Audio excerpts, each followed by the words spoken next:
Good afternoon అందరికీ.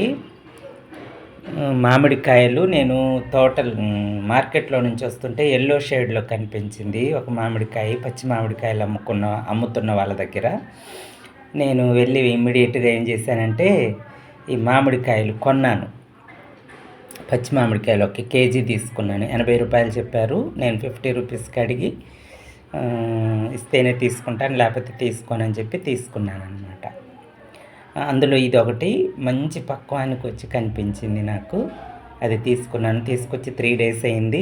మాగింది కాయ. ఇప్పుడు కోసుకొని తింటాను. అంటే చెట్టు మీద నుంచి తెచ్చిన కాయ అన్నమాట. ఇది పక్వానికి వచ్చి మందులు ఏవో వేసి మాగబెట్టిన కాయ అయితే కాదు. చూద్దాం ఎలా ఉంటుందో. పచ్చికాయ అయితే తీయగా ఉన్నింది. ఇంకొక కాయ కోసుకొని తింటే చాలా తీపిగా ఉన్నింది, కొబ్బరి ముక్కలాగా ఉన్నింది.